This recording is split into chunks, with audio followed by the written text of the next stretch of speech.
So yun mga paps, review na natin itong ano natin, monoshock natin na si Solpili na pang sniper MX135 at classic 135 sniper.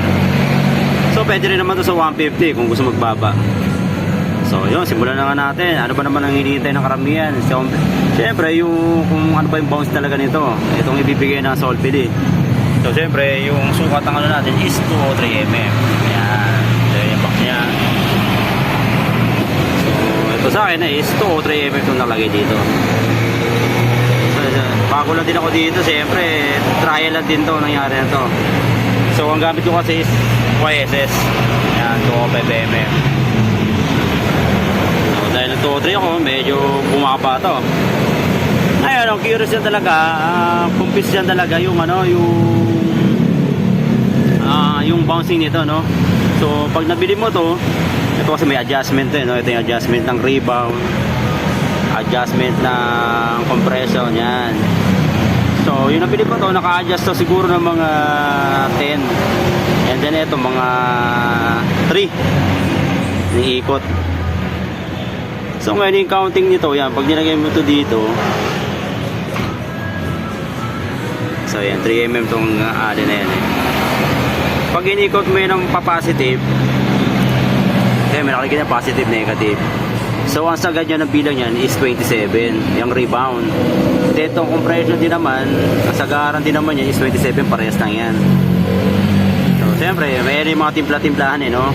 So based sa experience ko, wala talagang ang ginawa ko is sinagad ko siya sa negative 0. And then dito sa rebound din, rebound, compression, 0 din. So from 27 going to 0, down ka talaga. So yun, para maging ang bouncing noon para sa akin is magiging stuck siya. So ibig sabihin parang magiging bounce is kasi pares na ng ano, ng stock ng ano, ng 205 na YSS. Yun yung pakiramdam ko sa bouncing niya pag sinagad mo yung adjustment niya. So yun, 0 mga naka-negative yan sa agaran yan. Yan may adjustan yan, pipili mo lang yan Ang umikot yan yung gitna. Hindi ito umikot yan ito. Ako kasi ayoko na i-adjust ayoko nang malaspag ayoko nang maikot-ikot. So stable na siya para wala nang galawan. Ayun, basta yun naman yan, pag bumili ka nito, yan naman yan. Yan yung nagagalaw dyan. Pero kasi yun, depende sa bigat mo. So, depende sa bigat mo. Ako kasi ang bigat ko ay 70. So, pwede ka naman mag-adjust kung talaga mabigat mo. Lagi ka may angkas, pwede mo adjust itong ano mo, rebound mo Kahit pa 5 ka lang 5 bilang, 10, ganun. So, magbabago yung bouncing mo nito. Magbabago yung bouncing mo. Pero ito, para sa akin, hindi mo na kailangan baguhin ito Stable ka na dyan sa 0. Pag tinaasan mo pa kasi ito na positive ka pa, tigas niyan. Alas wala ng galawan, hindi na Huwag na, stable ka na lang talaga sa 0, sa negative. Yan, sa negative ka dyan. So, yan. Then, kung naka 135 ka, na classic, so automatic, itong ano mo, sasayad talaga. Depende lang kung di ka maghaharang ng ganito.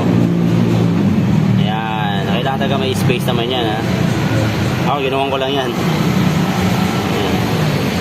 Para may space. Yung dati kasi yung diretso lang, to, sasayad to dito Masayad yan dyan, kaya kailangan mo nang gawa ng ibang ano.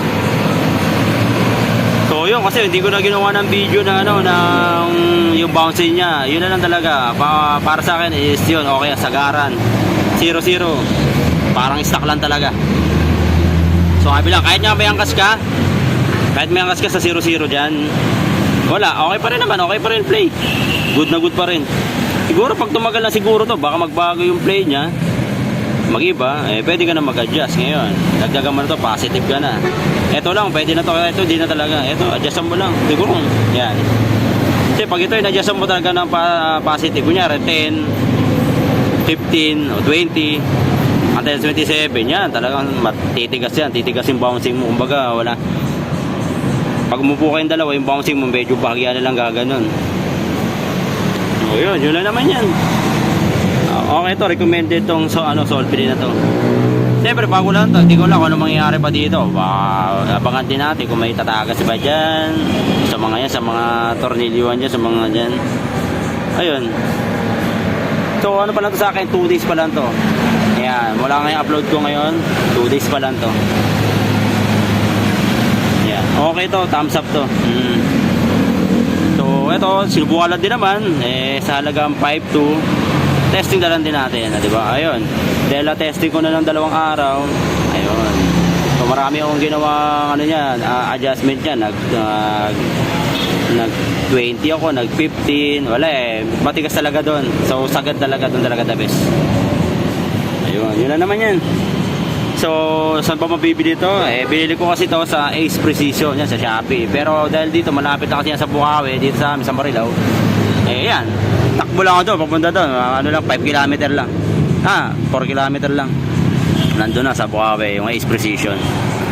So, halagang 5 lang yan. Ayun. Yun lang mga paps.